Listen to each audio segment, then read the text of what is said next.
Sorry, no, bless you all. So, good morning everyone and welcome to the February meeting of the Western BCP Planning Committee. Before we go on to the agenda, I'll ask the Democratic Services Officer, Claire Johnson, to outline our housekeeping information. Thank you, Chair. Please note that this meeting is being recorded by the Council for live broadcast and will be published on the Council website for a minimum of 6 months. The meeting may also be recorded or streamed for live or subsequent broadcast by members of the public, although ultimate discretion in this matter lies with the Chair in case of disruption.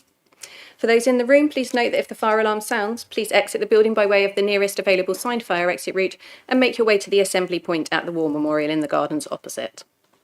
Finally, please could everyone ensure that background noise is kept to a minimum and that mobile phones and other devices are turned off or switched to a silent setting for the duration of the meeting. For those in the room, this includes turning off microphones and turning the volume down completely on laptops. Thank you. Thank you. So we move on to item 1 on the agenda, which is apologies for absence. And can we run in with that? Number 2, substitute members. Of course, Chair. We have a few apologies from Councillors Joe Clements, Vice Chair, Brian Hitchcock, John Challoner, Peter Sidaway and Cameron Adams, and we have Councillor Toby Slade here substituting for Councillor Adams. Thank you. Thank you. So for the sake of people watching or who don't know us, I'll ask us all to introduce ourselves, everybody taking part in the committee. I'll start with myself. I'm Marion Lepedvin and I'm chair of the committee. Gillian Martin, Councillor for Boscombe West. Adrian Chapman-Law, Councillor for Alderney and Bourne Valley. Councillor Michelle Dower, Councillor for Kinston. Kate Salmon, Councillor for Moordown. Councillor Simon McCormack, Burton and Grange. Toby Slade, Musgrave and Stratton Park. Thank you. And we also have various council officers with us, starting on my right. Hi, Frances Summers, Senior Planning Officer at BCP Council. Simon Gould, Development Management Manager. Monica Kwiatkowska, DM Team Leader. Okay, so we move on to item 3. Has anyone got any declaration of interest they need to make? If anything comes up during the meeting, obviously then, if you think of something, you can mention it at that point. So item 4, confirmation of minutes. Is everybody happy? Everybody who was here at the last meeting, are you happy with the minutes? No queries, no problems? Great. So they're accepted. Thank you very much. Public issues. After the officer presentation in every case, we'll hear any public speakers who've registered to speak, followed by any ward councillors if they wish to speak. And then we go on to questions from members of the committee, questions about the presentation, about facts, and then at that stage, when we think we've got all the information we need, we then go on to discussion and decision. So we start with item 6A, Sinclair Road, and the presentation will be made by Frances Summers. Hi all, can everyone hear me okay? Yeah, lovely, okie dokes then. So, this is an application at 5 St Clair Road to demolish the existing garage and side extension of the existing house and erecting one house with parking. So we're in Canford Cliffs area of Poole, and this is a close-up of the site there along St Clair Road. This is the proposed site plan. So this is what would become, this is the existing building, but without the side extension and garage. And this would become the new dwelling on the site. So I'll just take you a few site photos that I took. So if you note, can everyone see my mouse there? Yeah. So this is the front of the site, and this tree will become for conversation later. This is the garage and this is the side extension, and this is the front of that house. This is just looking at it from the road. So again, this is the tree that we'll talk about later and the current access. This is the rear of the site. So this is another tree that we will discuss later in the rear of the site, and this is just the rear of the building. So this is the elevations. So you got 3 stories. This is the rear one here. This is the front elevation. Okay, and you've got this slate dormer on the side, which facilitates the stairwell. So just to note, because we'll come back to it later, this window at first floor level, that wraps around to the side here. And note that the first and second floor is set back from this ground floor. And these are the floor plans. So you've got garage here, boot room, lounge, all your living area here essentially. 2 double bedrooms and an office on this floor, 1 double bedroom on the top floor. And here's the street scene. And there's a CGI of how it might look, or should look. So the key considerations that we're going to talk about, the first one is presumption in favour of sustainable development. We only have a 2.1 year housing land supply. We don't have a 5-year housing land supply, so therefore the presumption in favour of sustainable development applies. In terms of character of the area, I've compared the size of the plot, or what will be the size of the plot, with others in the area, and they are comparable, as you can see here. So there's number 18A and 18B are comparable, that are on St Clair Road itself, as are number 22A and 22B. And from the A's and B's, we can kind of, say that they've already been subdivided. And then there's Amaron on Cliff Drive, which is of a similar size. Here's just a few photos to try and give you a flavour of the architecture in the street and in the area, because it's very varied. So we've got a lot of traditional dwellings, such as these, traditional style. We've got, more sort of 1960s sort of style dwellings. And then we've got some more modern in the street scene as well. Here's some more. This is a recent plot subdivision. This one, and then this one I included because it's actually fairly similar to the proposal that we've got today. So back to the elevations itself. So we have another thing to note is, as well as what I said before with this wraparound window, are these Juliet balconies. So you can see like the bottom half of these windows are sort of shaded. That's the Juliet balconies. They're going to be obscure glazed. This side window here and this one here is also obscure glazed.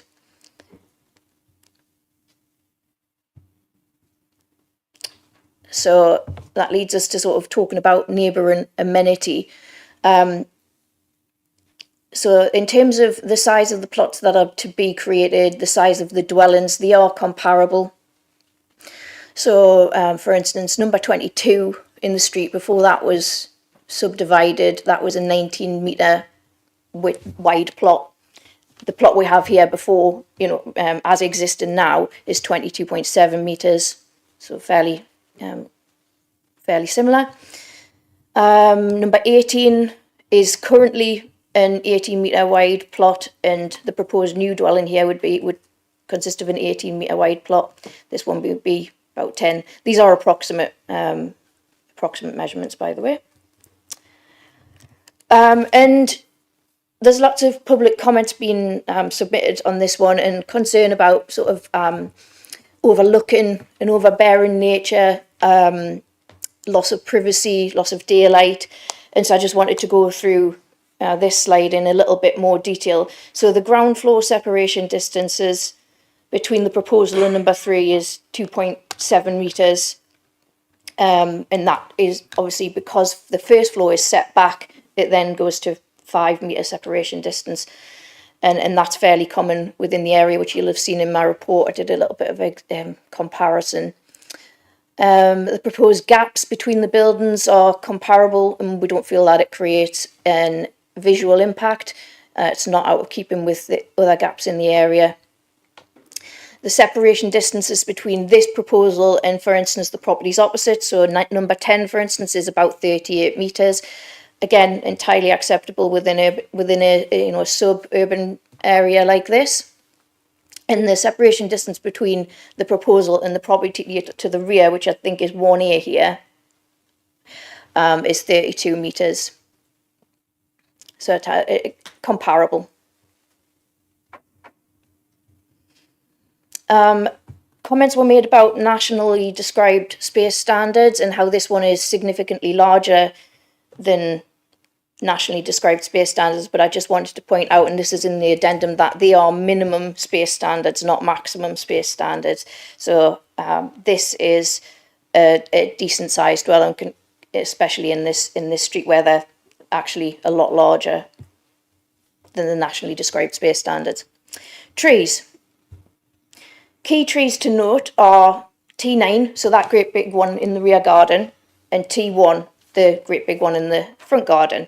So trees, my tree officer originally objected to the scheme because of the front of the elevation was originally very full of glass, and they were worried about the tree restricting light into those windows, and there were habitable rooms. So we've made some changes to the design as we've gone through the determination of this proposal, and that's why the entire building's been set back a little bit further, so there's room for that tree.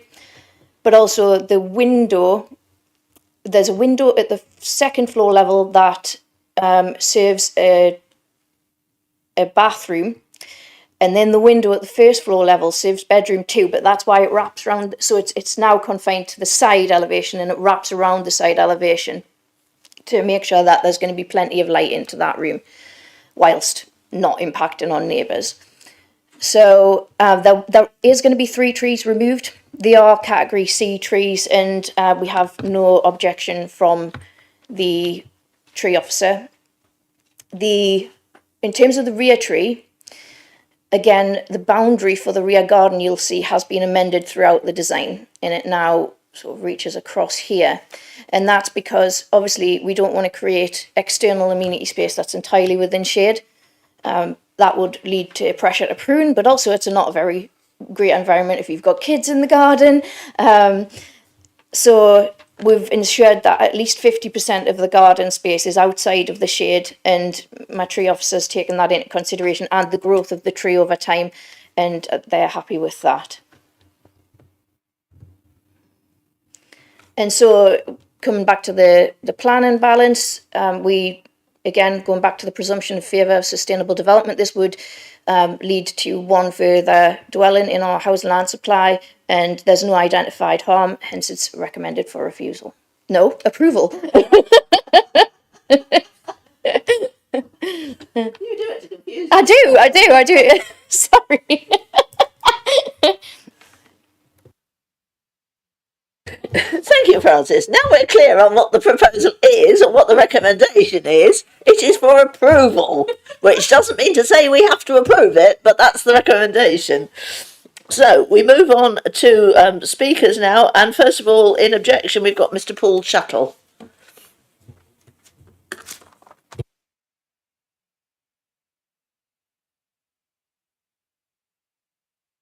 The right-hand one. Can everyone hear me? Good morning, Chair and members of the committee. Thank you for the opportunity to speak today. 3 St Clair Road has been our family home for 32 years, and we hope it will remain so for many more. Owning this beautiful home has been a lifelong dream, and just last week, my wife and I fulfilled that dream by taking ownership from my parents. We now live there with our 7-year-old daughter. Although I have a background in construction, given the impact of this proposal, my family and I have sought independent professional assessments to ensure our objection is fair, balanced and well-founded. We acknowledge the revisions made by the applicant in response to our previous concerns. However, we believe key issues remain unresolved. There are 3 fundamental concerns I wish to address today: height and massing, trees and overdevelopment. I will address height and massing first. This proposal fails to respect its surroundings. The eaves and ridge heights are substantially higher and taller than the directly neighbouring homes, with a steep pitch roof that is out of character for St Clair Road. The proposal should respond to the existing street scene and context, yet its scale and massing create an imbalanced relationship with the surrounding properties. At over 2,700 square feet, this 3-bedroom house is more than double the size of the minimum nationally described space standards. It has a large footprint, and its excessive height results in a dominant overbearing presence that does little to relate to its setting. At the rear, our key concerns are the extent to which the building projects into the garden, the height of the roof, and the full height glazing create an overlooking aspect from the first and second floor down into our garden. These elements will significantly affect us by creating an overbearing dominant presence, compromising our privacy, and significantly reduce the visible skyline and light through the seasons. This will harm our amenity space and that of other neighbouring properties and disrupt the overall character of the area. Crucially, the proposal does not align or reflect established height datums, disrupting the street's character, and therefore fails to comply with Poole Local Plan PP 27-1A. In regards to trees, despite revisions, the scheme still appears to endanger TPO protected trees that are valued assets and vital to the character's area. Due to the size of the proposal, the development appears to be squeezed between two significant trees, T1 at the front and T9 to the rear, leaving insufficient space for their long-term health and growth. The proposal aims to remove 3 other trees and would indicate the need to cut back others. The lack of a detailed construction methodology raises serious concerns about the damage to tree roots during construction. The proposal does not appear to respond to the natural features of the site, risking the long-term degradation of the protected trees, contradicting Poole Local Plan PP 27. If this proposal is approved, we would feel more assured if an approved construction methodology were in place prior to work commencing on site. My third concern relates to overdevelopment of the site. The application, in its current form, is a clear case of overdevelopment. The dwelling seems too large for the plot, forcing a contrived garden subdivision to compensate for insufficient space, which incidentally has the unintended consequence of being overlooked by the host dwelling. It encroaches and is shoehorned in between trees, leading to inevitable future pressure for pruning or removal. Ultimately, the current proposal fails to preserve or enhance the area's residential character, and they aim to subdivide a plot without sufficient land for the proposed scheme, contradicting Poole Local Plan PP 28. As owners of 3 St Clair Road and members of our community, we firmly believe that any development should enhance the character of the street for the current and future generations. This proposal is unsuitable for such a small site and risks undermining the neighbourhood's identity. With thoughtful design, an improved scheme could be achieved that enhances the area rather than diminishing it and causing harm to its neighbours. On behalf of my household and many close neighbours, we strongly urge you to refuse this application. Thank you. Thank you, Mr. Shuttle. And now we have, on behalf of the applicant, Matt Allen from Pure Town Planning.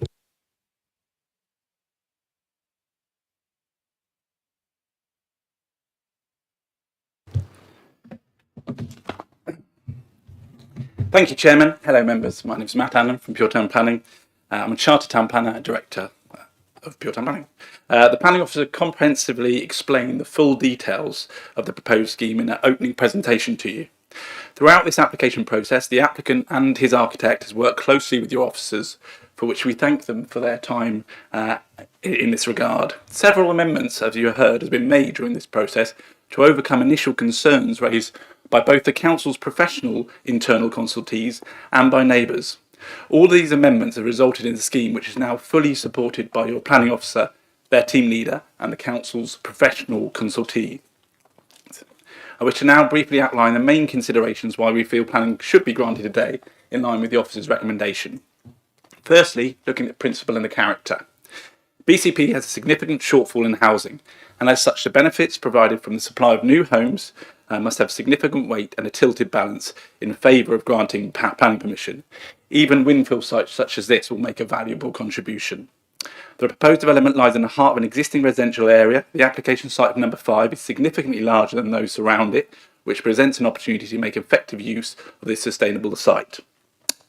Policy PP28 sets out the residential proposals involving plot severances will only be permitted where there is sufficient land to enable a type-scale layout and development which would preserve or enhance the character's residential character. Your officers carried out a very detailed contextual appraisal confirming the acceptability of this scheme in this regard. And as you've seen, the proposal is for a 2.5-storey dwelling of traditional form, but with more contemporary finish in terms of window arrangements and material palette. Along St Clair Road, there are similar examples of traditional form, but contemporary style dwellings over 3 floors, in particular, directly opposite number 10, and then a previous plot severance at number 12 and 12A, and number 18A, and a recently completed plot severance at 22 and 22A. All of those were highlighted in pink on the plan. As a result, your officer considers that the density and the principle of the subdivision of the plot is acceptable. The new dwellings are of a scale and design which would be in keeping with the character and appearance and pattern of surrounding houses in this location. Thus, the scheme would have an acceptable impact in accordance with PP27 and PP28 of the local plan. Secondly, amenity.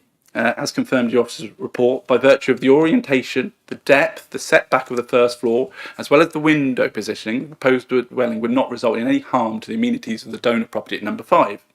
With regards to the neighbouring amenity of number 3, all primary living spaces look out the front of the property over the road or out the rear over its own garden, apart from 2 windows on the first floor, both of which are obscure glazed. One to an ensuite window, and the other is a corner return window to the front bedroom.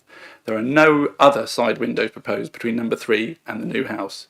Due to the windows being obscure glazed, together with them not serving primary living spaces, and owing to the reasonable separation distance with intervening boundary trees and hedging, there will be no potential for harmful overlooking, overshadowing, or overbearing impact to the neighbouring property at number 3. Your officers comprehensively justified at paragraphs 50 to 53 of the report how the proposed scheme would not have a harmful impact on the light receivable via the secondary side windows of number 3 St Clair Road. Your professional officer considers that relationships to all surrounding housing would not lead to any material harms. The floor plan, layouts and well-considered balconies with obscured screens, together with the window arrangements, ensure that the privacy and amenity of all neighbours will be safeguarded. Thirdly, trees. The initial concerns raised by the Council's tree officer with regards to the proximity of the trees at the front of and the canopy of the tree in the rear are considered by both officers, your planning and tree officers, to be overcome through negotiation and submission of amended plans, including the applicant is happy to have a condition requiring a construction method statement as requested by the previous gentleman to be attached, and I believe that is a condition within the report. The amended plans increase the spacing to the trees, altering the windows at the front, as well as amending the garden shape to ensure an acceptable arrangement, ensure no future pressure to fell is created. Councillors, the applicant is a local house builder who's been building high quality, beautiful family houses in the BCP area for many years. The scheme provides opportunity to help the council meet its housing targets by delivering a new, highly efficient family dwelling of good architecture in a desirable, sustainable location, close to local shops, services and schools, whilst not impacting on the character and appearance of the area. I hope you agree with your officer's recommendation to grant planning permission and vote in favour of approving this proposal accordingly. Thank you for your time and attention. Thank you, Mr. Allen. We have no other registered speakers, so now it's over to the committee to ask any questions for more information, clarification. I thought we were going to have a record with no questions. Councillor Slade. On one of the slides, it showed was an amendment to a plan. You said the boundary. Did you mention there was an amendment? Yes. What's happening to once it's amended, what's happening to the leftover, if you like? Am I misunderstanding it? Right, sorry. So this is the tree protection plan. Okay. That needs updated. This was actually on one of the previous versions, so that's why condition 15 asked for an updated plan. But if I go to the site plan, can you see it here? Yeah. So see the boundary goes along. Right. Yeah. Thank you. So for clarification, all the plans we've seen the street plans with rectangular, straight, four, proper rectangle sites, that is not going to be true of this one. They don't reflect the application. You need to look at the most recent plans that have been submitted, and these are the ones that I'm showing you on the presentation. So these are the final elevations. This is the final site plan, and this is the final floor plan. I can go back to any of them if you've got any questions. But if we go back to the street plan, just got to find it. it had the pinks and blues on. This one. No? Say site layout, sorry, okay, right. This one? No, Oh, the street one. So this is the elevations. And no, then the street one with pinks and blues on. Oh, I had the plot comparison. That one. Well, right, that'll do. Yes, that'll do. So that's the line between the blue, the existing house, and the pink, the proposed house. No, it goes. It's not going to be the straight line that it appears on there. No. That is not accurate. No, this isn't accurate anymore. Right. No. This is actually just a visual aid. I actually did the measurements independently of this plot comparison, which was submitted as part of the application. But I did my own comparison, obviously. Right, I think we've got that sorted. Thank you. Just let me go to the site plan so we're not going to get confused. There we go.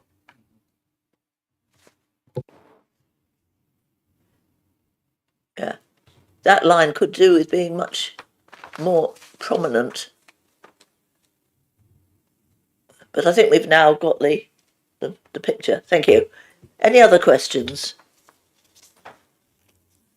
Yes, Councillor Salmon. Thank you. Yeah.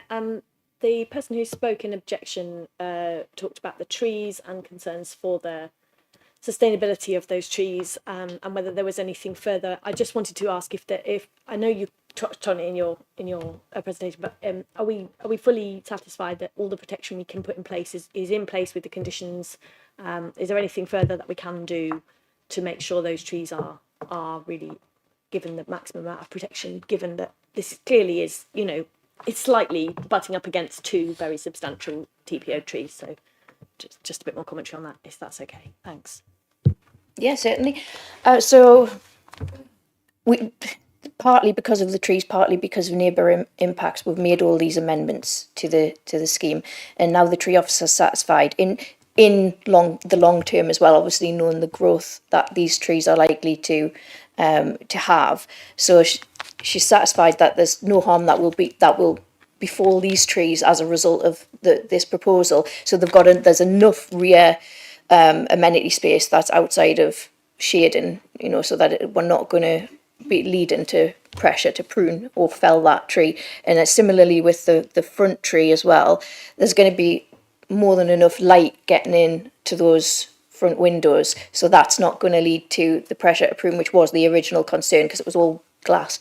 So there's also condition 15 I put in the addendum, and that we want an updated I'll not use acronyms. It's a arboricultural method statement and arboricultural impact assessment, because, for instance, the tree plan I showed you earlier, it doesn't have the reflection of the 50, the change to the rear garden boundary. So we need that updated. We want that prior to commencement. We want full details of construction methods. So at the minute there's cellular confinement system proposed, and obviously the storage of any equipment for the site construction needs to be in a certain place so that it's not impacting on the root protection areas. So all that kind of stuff will be agreed prior to commencement of development. Any further conditions I haven't been asked by my tree officer to impose, so, and she's quite happy with it. So. No, that's great, thank you. Councillor Martin. Yeah, I was thinking about the front wall, because there's a long front wall at the moment with just one entrance for cars. So you'll have to make a second entrance for cars. But will the whole front be open? Because the other thing I'm thinking about is parking, because it's quite near to the beach, isn't it? let me see if there's a plan that shows a bit more detail. I think if we'll go back to the GIS kind of thing, so it's open here for this access. Oh, yeah. And then you can see there's some hedging. Another condition is the LEMP condition, a landscape and ecological management plan. That ties in with the requirement for BNG. And that requires all the landscaping information to be submitted and agreed prior to commencement as well. So that will include all the species, exactly what's going to be put where. And it looks to me like what they're proposing is hedging and retaining some sort of vegetation along that front. Don't know about parking. What could you elaborate on that? No, I was just thinking it's quite close to the beach. I mean, I viewed it last night, and there was parking was easy in the street, but I imagine that in summer it becomes a bit of a nightmare because it's parallel to the cliff road, isn't it? That's I mean, they park a lot more inland than that in summer, and I was wondering. But it looks like you're going to have space for 2 cars to get on there and get off again. Yes, it meets the parking standards, and there's 2 parking spaces for each dwelling. Yeah. As for people parking on the street, I think that's more of a strategic issue. That might need to be. Yeah, I was just Yeah. Don't want to make it any worse than it is. Yeah. Yeah. All right. Okay. Thank you. Thanks. Councillor Dower. Hi, yes, it's just clarification, Chair. So the Mr. Tackle sort of raised that there's no clear construction method, and you just mentioned that there is now. So will that be? I'll make note of this. Approved construction methodology. Will that protect the roots of the trees?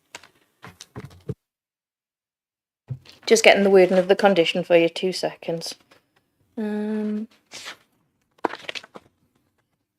Yeah, so we've got the construction method statement is condition 12, and that actually is specifically for the trees. So within what will be associated, the new arboricultural impact assessment and method statement, they'll all tie in together, but it's basically about any kind of necessary excavations that have a potential to impact on root protection areas. All of those details and specifications will need to be submitted and agreed by us. Sometimes that means that we make sure that there's an arboriculturist on site while they do these works, or it could mean that there's fencing put up or cellular confinement systems. There's a range of different options available.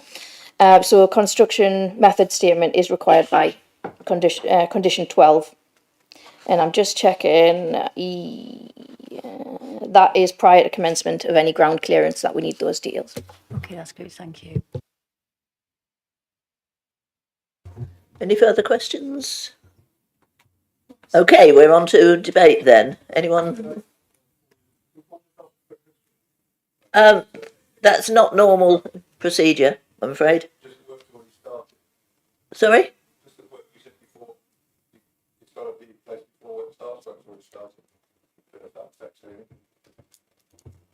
Are you aware of that? Not aware of that, no. They would be in breach of conditions if they start on site prior to commencement. Work hasn't started on refurbishing the existing building in London. So, I mean, will this be checked? Since we've now been informed that work could well have started. Yeah, we can check that. Mm-hmm. Okay, thank you. And what would be the implications if it has? So enforcement would have to go out and, sorry, do you want to pick up on that? Yes, Chair, just wanted to advise that enforcement officer will assess the situation and advise the planning officer of potential implications and breaches to be then discussed. Okay. So, debate.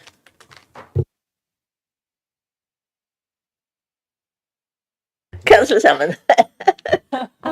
Okay, so I think I've read the report, listened to the presentation, heard the arguments put forward. I'm struggling to see anything that on planning grounds that could be objected to here. That's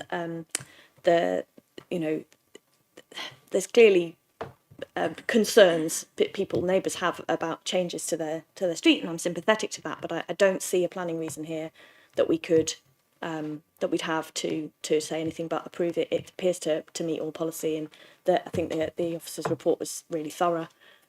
So I'd like to move that we approve the application in line with the. I'll second that. Okay, so we've got a motion to approve and we've got a seconder, but that doesn't mean to say we don't debate it further if anyone wishes to. Yes, Councillor Martin. Yeah, when I viewed the site, I did suspect. I didn't actually notice. I've got a bit remiss. I didn't notice that I didn't look at the size of plots. I didn't look at that particular slide before I went out there. But I did look when I got there. I thought, oh my gosh, this is must be a double-sized plot, and I was right just looking at it. Yeah, so I would agree with Councillor Dower and Councillor Salmon. Definitely, it's not outside the bounds of possibility, and other plots on the in the area have been divided up in this way. So yeah. Thank you. And my concern is the point raised by Councillor Slade, or brought to our attention by Councillor Slade, about the way the plots are going to be divided, and the living conditions for anyone moving into the new house with a huge tree and both sides protected, so limited what they can do. But for the trees, and therefore you'd have a straight boundary, I wouldn't see a problem at all. That is a slight concern to me. In fact, a bit more than a slight concern. Councillor Chapman, though. Yeah, on the point of the garden, I'm not seeing much difference in the size area of the garden compared to quite a lot of the new builds that have been going up over the last 20 years. Certainly when I used to live in, back in 10 years ago, it was the garden was certainly smaller than what they've got. Yeah, but my concern is not so much the size, it's the artificial boundary, the artificial placing of it. But I'm open to persuasion. Councillor. Yeah, I totally agree with you about the boundary. I'm not happy about it, but at the end of the day, it's going to be grown-ups buying this. They're going to see the boundary before they buy, and it's their choice, isn't it? And trees are very expensive to maintain, and I know that because my friend's got a big conifer in her garden, and it's hugely expensive to get it trimmed every so often. But then again, at the end of the day, they are grown-ups buying these, and their solicitor should look into these things and advise them. So that would be my view. It will, of course, affect any future. I mean, presumably the current residents of number 5 are behind the application, I assume, but I don't know. But it's any future residents of 5 as well will be affected by having a very weird shaped garden. Anyway, Councillor Dower. Chair, I'm looking at the plan that's on the screen now, and the new boundary, and I can see that the new. Clarify this if I'm right or wrong. The new boundary means that the new development is going to have a larger garden than the existing development. So the existing development is sacrificed part of their garden plots to support the tree requirement. So for that reason, I still think that the trees have been given sufficient room and they've been considered, and based on the fact that the arboricultural people have already agreed that, I still think I'm still happy to second the motion. Mine wasn't necessarily a concern with. It was more clarification. I need to know where the boundary was. I agree with fellow councillors. I think the report is extensive. I can't see any reasons why we can't or we shouldn't approve it. I think the officers have done a great job, and it's all there. I can't see any reason why not to, I'm afraid. Thank you. I think we're ready for the vote then, because there seems to be a broad degree of unanimity. But before that, I'll bring in the officers to see if they've got any further comments or information. Chair, before you proceed to the vote, I would like to advise you that in accordance with the recommendations this application is recommended to be approved subject to completion of section 106, which is currently not signed. Also, conditions outlined in the report, additional conditions in the addendum sheet, and the small change to the wording of informative, the first informative of the list as a typo and referring to the incorrect paragraph of the NPPF. So I would wish you to consider that recommendation, and also the fact that if in the event of the section 106 not being signed within potentially 3 months, whether you would consider this application to be refused based on the fact of non-compliance with policies PP 32 and 39 of the local plan. Thank you. Thank you.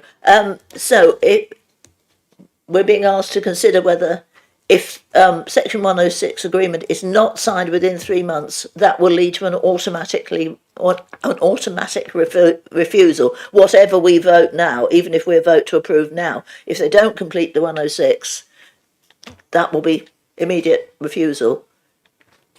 Everybody happy with that? Perhaps we better take a formal vote, just in case it's queried. Right, that's unanimous.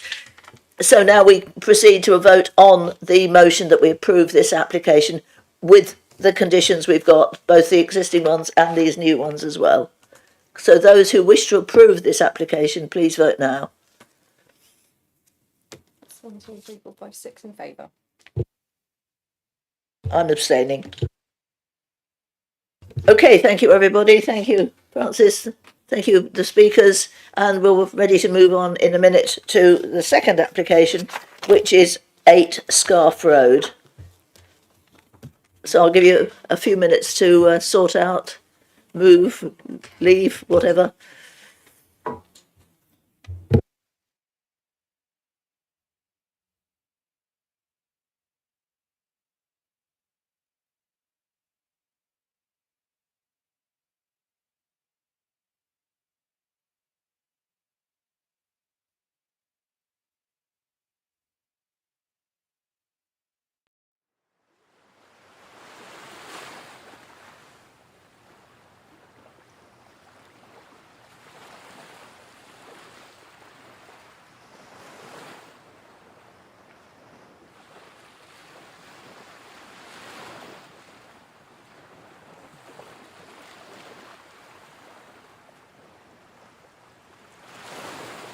We move on to item 2 on the agenda. Well, it's 6B on the agenda, which is 8 Scarf Road. And again, the presentation will be made by Francis Summers. So over to you, Francis. Thank you. Okay, 8 Scarf Road. This application is to demolish a conservatory and erect an attached 3-bedroom dwelling with private garden and pedestrian access off Tate Close. So we're in the Camford Heath area of Poole, and this is a close-up of the red line boundary of the site. So they're wanting to demolish this conservatory and build an additional dwelling here within this garden. So here's some photos of my site visit. This is the front of 8 Scarf Road at the minute, and this is the garden in which they want to place this dwelling, and that's the conservatory. Well, that's part of the garden. You can see they've already got a fence that comes down the side of 8 Scarf Road. It's just an aerial view, so you can have a look at it. This is the conservatory. You can see the garden of 8 Scarf Road at the minute is definitely very large for the area if you compare it with these ones.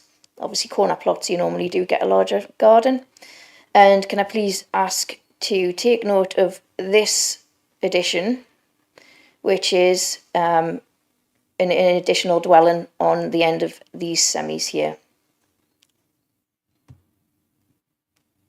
And that's it, looking at it from the front. So you can see how it's set back and just slightly subservient. So this is the proposed site plan. You can see the red dotted lines there, structures that are going to be removed. So this one's the conservatory. Note this part is a single story projection, and it's obviously there's other similar ones in the area, and the front elevation would be here, and it would face out onto the car park here.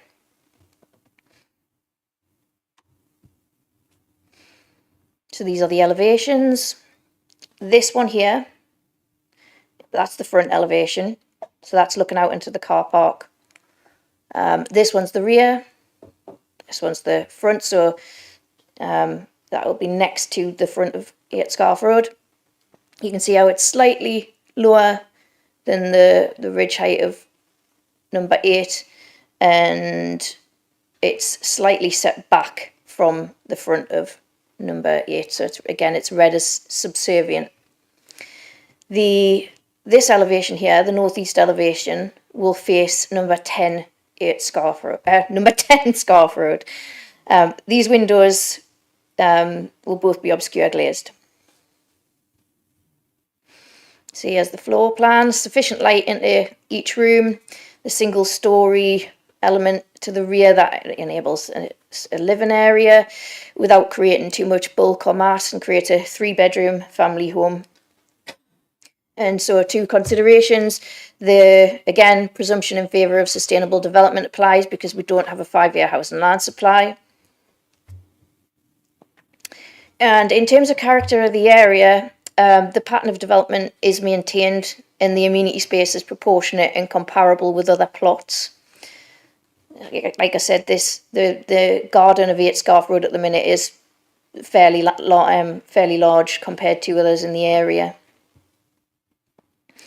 There's pairs of semis in this particular area, here and here as well, but you do have different forms of development dotted around. So you've got some sort of chalet bungalows, you've got terraces, you've got that extension to the semi. So there is a bit of a range in the form of development. There's previous appeals on this site, and one of the reasons for refusal that was upheld was the fact that the proposal looked out onto number 10 Scarf Road, which is this one. Okay, and that's because this was the front elevation. And the front elevation looked out onto 10 Scarf Road, so there was a very short separation distance between the front elevation and the side elevation, and it was read as another dwelling in that line of what is currently semis. Now, the front elevation is here, and the windows that are going to be on this elevation looking out onto 10 Scarf Road are obscure glazed. So the front elevation here, another benefit with this front elevation being on this side is at the minute there's no overlooking into this car park, which I'll show you a picture of in a minute. So this would provide some passive surveillance onto that car park. In terms of the size of the dwelling, it's very similar to those surroundings, and inspectors have upheld that view as well. And the separation distances between the proposal and I couldn't find a good enough plan to show you this, so forgive me, but the proposal separation distances are more than satisfactory. So normally in a semi-urban environment like this, you can expect about 21 metres between front elevations. So between what will be the front elevation of the proposal, if it's approved, and say the side elevation of 3 Take Close, there's 29 metres separation distance. And that's the closest one, I'd say. Number 2 is, I haven't got it written down, but it's very similar. I think it's 30 metres between the two. It is in my report. The side elevation, which has got bifold doors on that single story element, and the separation between that and this house here, again, more than acceptable. And this one, which will be a side elevation facing onto number 10 Scarf Road, is about 6.7, which again, for side elevations, that's perfectly acceptable. Highways, some of the comments you'll notice relate to concerns about parking in the area. A previous application submitted a transport statement, and our highways are fully in support of this proposal, particularly in relation to the transport statement that set out that there's a lot of capacity in the area. There's also high frequency public transport, community facilities very nearby. There's a substation that can't be parked in front of, we know that, but there are concerns from some of the neighbours with limited mobility, and they're scared that they're not going to have their car parking spaces close to them, which could be a problem for them. But Highways have said that there's clearly sufficient space for everybody. But obviously, I just wanted to recognise that I have listened to those concerns and explored it with Highways. So yeah, that leads to the recommendation, which is recommended for approval. I'll get it right this time. Because there's no identified harm to overcome previous reasons for refusal, and we don't have a 5-year house and land supply. Thank you. Thank you. We've got 2 speakers registered. First of all, Darryl Howes, the planning agent, on behalf of the applicant.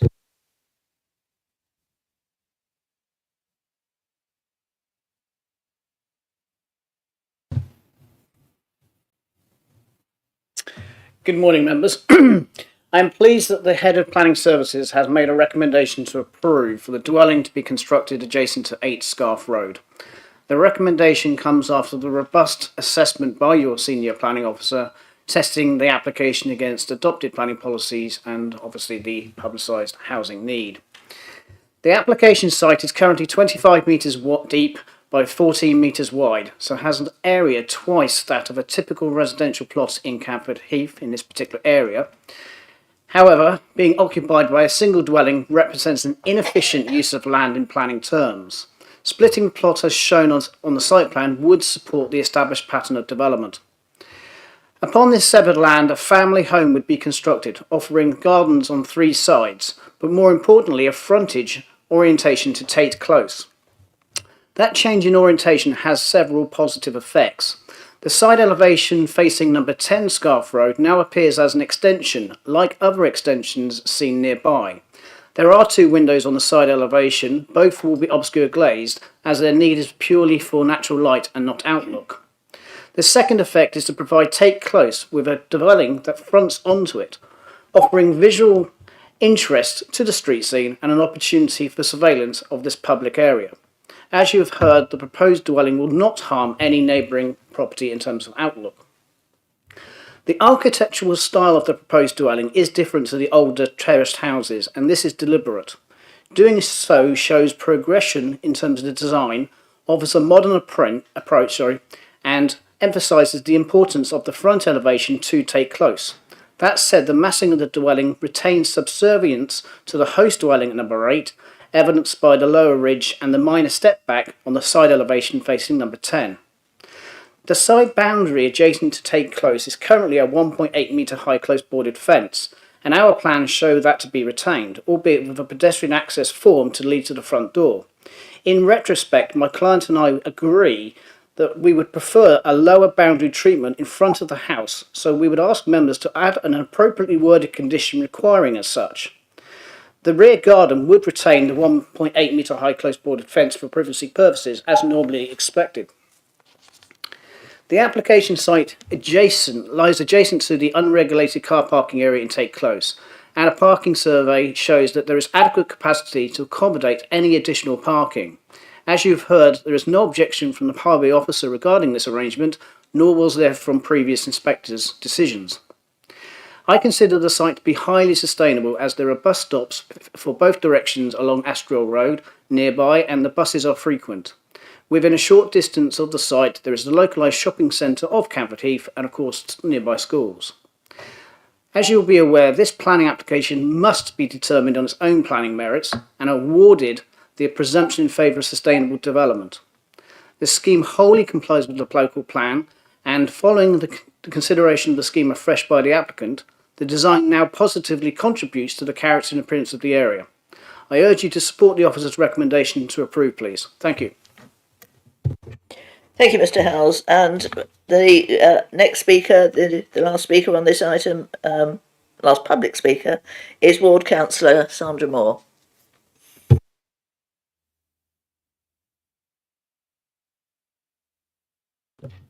Thank you, Chair. Yeah, when you're ready. Yeah. So I am objecting to this proposed development as a resident and ward councillor for Camford Heath. This is the 4th planning application to build at this site. 3 previous applications have been refused. 2 appeals have been made. 1 has been decided and the decision to refuse was upheld. Until yesterday, one was still outstanding, but has now been dismissed. I think this more than adequately demonstrates that this application is a cause of concern for Campertese residents and is clearly contentious. All the houses in this part of Scarf Close are arranged around a green space.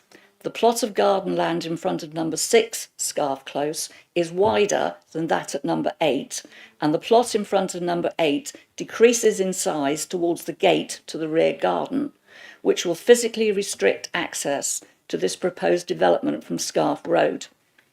That's pedestrian access, obviously. The side elevation of the proposed 3-bed property will face the side elevation of number 10 Scarf Road, and the frontage of the proposed house will face another cul-de-sac, Tate Close, rather than towards the green space in front of number 10 and all the other houses in this part of Scarf Road. So its layout will be completely at odds with the prevailing pattern of development in this area. Concerns are raised about it being overbearing in nature to number 10 and result in the afternoon-evening light being reduced from the landing window. Tate Close is a small cul-de-sac comprising 4 detached bungalows with a turning head and access to a block of garages, plus some unallocated parking spaces. It is not a car park. The proposed 3-bed house would be in clear view when seen from Tate Close and be at odds with the character and appearance of that area. In addition, the front door of this house will be directly opposite and facing the front door of 3 Tate Close. The upstairs windows of the proposed house will also overlook 3 Tate Close, and the effect will appear overbearing and completely out of keeping with other developments in the area in this particular setting.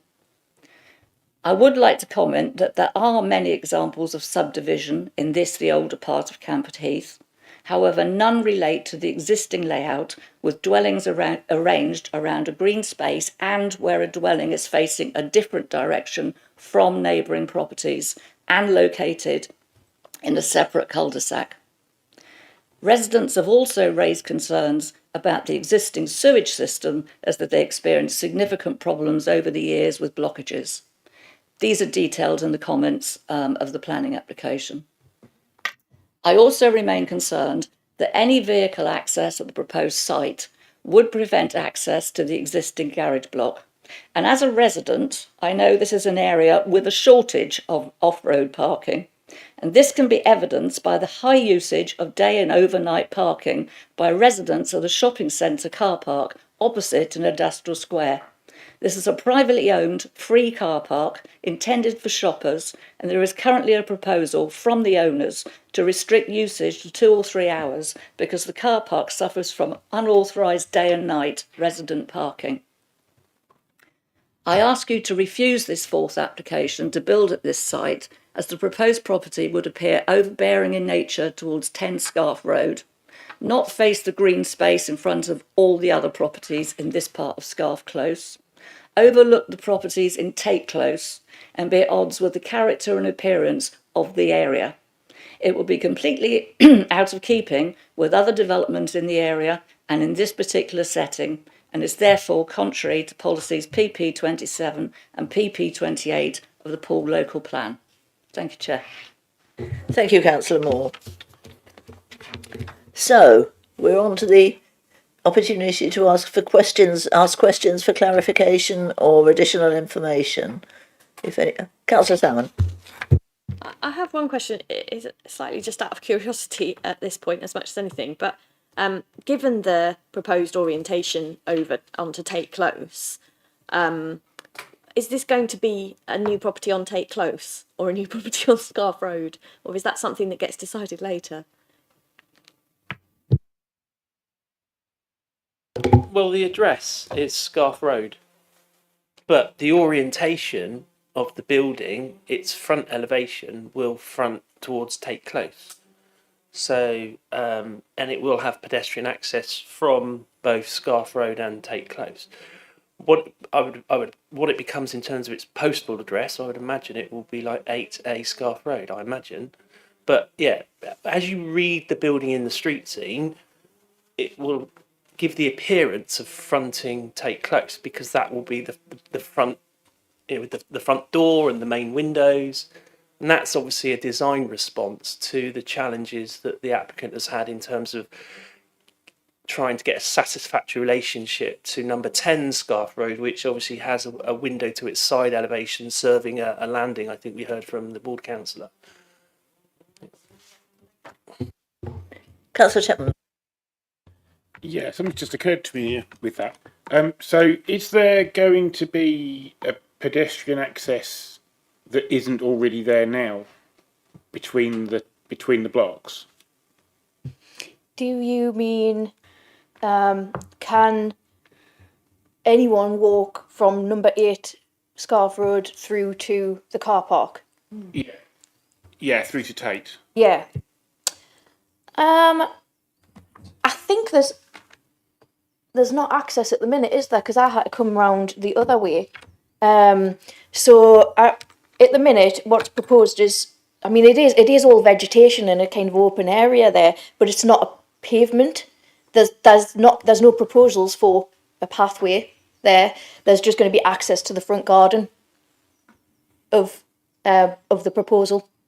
Does that help? I'm not sure if I've helped you there or. I think this is an occasion when we can bring the agent in, unless Mr. Gould. I'll try. Could I just ask Francis to put the site location or plan on? Have you got a sort of wider context one? Yeah. Okay. So at the moment, where it might be better if I stand up. So there's no access at the moment through to Take Close from here, because you've got a 2 metre high close boarded fence. There are access points from that property there. They've got a gate to their garden, but you see there's a footpath here that runs across from the rear boundary of the site, or the side boundary, I suppose. So there's an access through there, but there's nothing there at the moment. So will there be access? I mean, there will be a new pedestrian access created here to go up to the front door of the property. There won't be a public access path created from the front of here to this car park. Okay, you'll still have to go around if you're just a member of the public. For the applicant, there's access to the front garden. Right, but what I'm thinking is sort of from a crime perspective, could a perpetrator use that as a cut through potentially? Not in any way different to the way they could now. Because it's at the minute it's close. If I take, actually, I think I've got photos. Bear with me. You see here, there's a close board fence all the way along here, and then all this vegetation here. So at the minute, you can access. There's a pathway straight to 8 Scarf Road here. The proposal includes a little garden area here. This land is number 10, so that's within their garden. It's not a pathway or anything. This is again close board fence, probably about 6 foot, I'd say. So what's proposed is a 6 foot high close board fence along here, and they'd like to put a smaller fence or some sort of smaller boundary treatment around the front. I don't see that would be any different to people accessing the site as they do now, and then hopping over this. Yeah, that's fine. That answers my question. I just wanted to make sure it wasn't going to be sort of a nice wide open access that, can be abused. Okay. Councillor Moore. Couple of things. So some of the questions that I was going to ask have already been asked. Are there any plans to provide car access to the site? From Take Close, because that would be possible, wouldn't it? With a little there's an alleyway at the back of it, isn't there? Like you said, but next to the alleyway there would be ample room. Where to the side of there, there would be just there, So it means, you mean like would they put a drop curve in here or something Yeah. and then create parking here? No, there's no plans for that. No, yeah, and I noticed that they are on the plans. One of the garages belongs to them. Is that correct? Would belong to that. So does that garage currently belong to number 8, and they're going to donate the garage? Yeah, that one. There you go. Yeah, so that's within the red line boundary, so that'll become ownership of this site. Ownership of that, and number 8 won't have a parking. Actually, let me just... Yeah. Yes, Mr. Howells. Can you come forward? Can you come to the mic? Then everybody can hear you. Chairman, the red plan you can see on the screen there shows the application site and the garage, which is currently owned by the property at number 8. The garage itself would still be retained by the ownership of number 8. The proposal before you today is absolutely no car parking at all associated with the current proposed house. Sorry, that's what I suspected. Thank you, that clarifies the garage is not part of this application. Any more questions? Yes. Councillor. Yeah, so going back to the picture one, the photograph of the area, and I must say I'm really struggling with this because that's for me. It looks like we're squeezing a little house into a small area there, and I can't see, and I'm sure it's all there, but I can't see how accessible it's going to be for a car, for the person who, you know, they're going to have at least one car in that household. And how is that going to be accepted? How are we going to make that possible?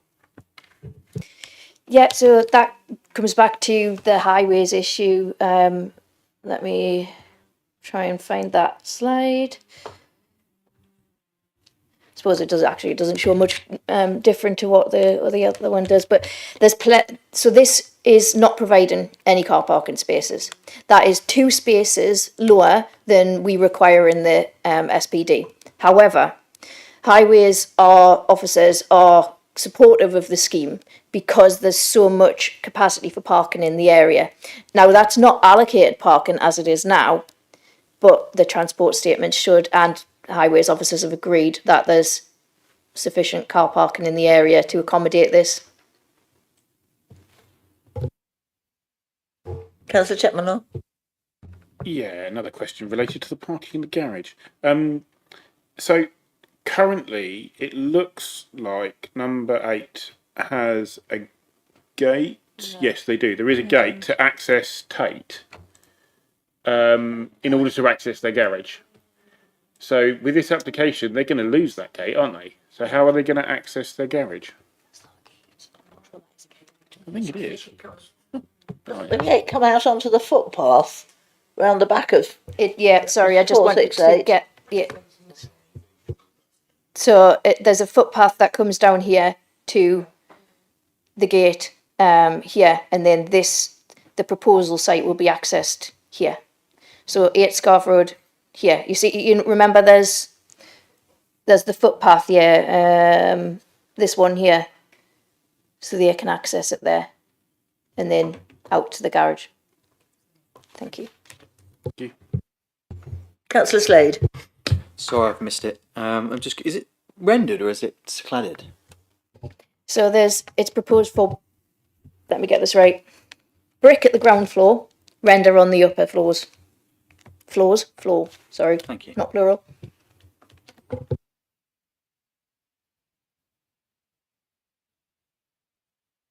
Okay, it appears no more questions. I want to debate. Councillor Martin. I actually viewed this yesterday afternoon, so there was plenty of parking actually in the car park, in the Industrial Square car park, and I could have parked anywhere I wanted on Scarf Road. There's absolutely tons of parking. I don't think parking is an issue around there. And when I look at the picture you showed as a photograph, it looks like Councillor Dow was saying that it looks like a tiny site. But actually, I walked along that little back lane at the back, and it does look bigger. Like it looks bigger on that. Yeah, not that photo, but the one of the aerial view. I think it's because it's taken at the side. It looks like it's a smaller plot, but actually it's not. And when you see it on the diagram, it is a good sized plot. It's as much as the other houses have already got. So, and we are under pressure to provide housing. So I would think there's not a problem. It's it's not gonna. I saw the side window at the side at number 10, but it looked to me like a staircase window, and indeed you've confirmed that, and I can't see that that's a problem really. That would be a problem. Then it's not going to be somebody's bedroom looking into it. It's going to be an obscure window. So it's to my mind, I would think it's a go ahead. I would approve it. It's my thoughts. I'm not sure whether that was a motion or not. Yeah, a motion. I'll put a motion forward to approve it. Yeah. Okay. Yeah, definitely. Yeah. So is there a seconder for that? Second. Councillor Slade, thank you, but Councillor Salmon. Yeah, just wanted to say a couple of things about things that we've heard. I do.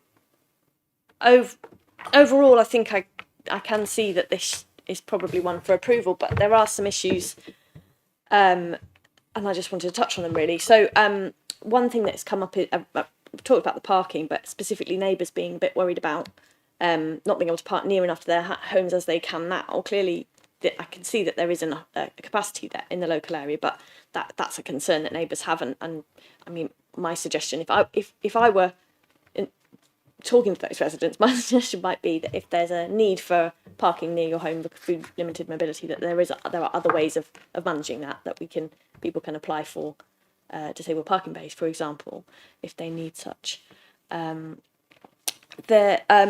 I note in the new relevant appeal decision, in the supplement, that it is mostly related to the reasons that the appeal was dismissed are mainly related to the aspect of the property and it looking at facing number 10, and this application clearly addresses that by changing the aspect to face take close. So I think that it does appear to me as though most of the reasons that the appeal was dismissed have been overcome by this application. That's how I read it. The only other niggle in my mind, and it's where I started from at the beginning of this, was I think it's going to be incredibly confusing that property's on Scarf Road and its access is from a different road, it faces a different road, and it doesn't seem to have anything to do with the road that it's apparently going to be on. I'm not clear that that's a planning issue, but if anyone can do anything about that, I'd suggest they do, because I wouldn't want to live there. I'd never, ever get a parcel, would I? No one would ever find me. Yeah. I agree, but I don't think, I'm absolutely convinced it's nothing to do with us. But I think we can send a strong message to whoever does decide these issues, if possible, that is numbered in Take Close rather than Scarf Road, if we approve it. Councillor Chapman-Law. I think this is a clever use of a bit of land. That it's. I agree that it should be number 5 of Take Close, but that's another matter entirely. But and that, especially with the push towards EVs that we're having in future, having off-street parking, that because you can't charge your car unless you have off-street parking at home. It's illegal to run a cable across the pavement and that sort of stuff. So, not building something that doesn't have one space for off-street parking with a charger is a concern. I noticed there's a constraint on having bicycle storage, which is fine. But yeah, I mean, other than that, I think it's a clever use of a little bit of land. Having it out onto Take Close makes perfect sense to me.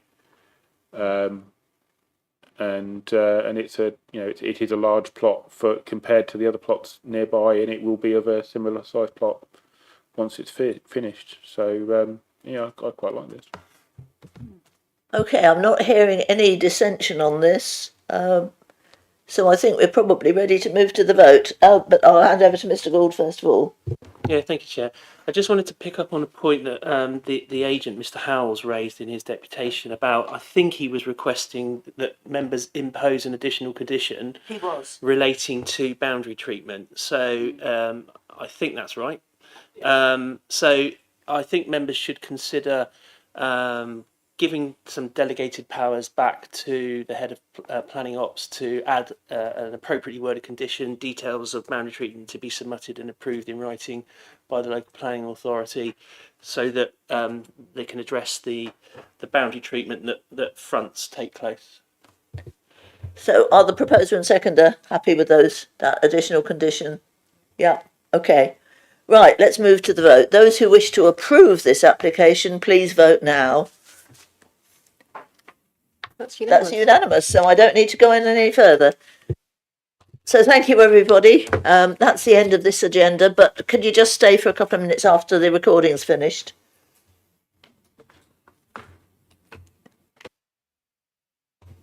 Okay.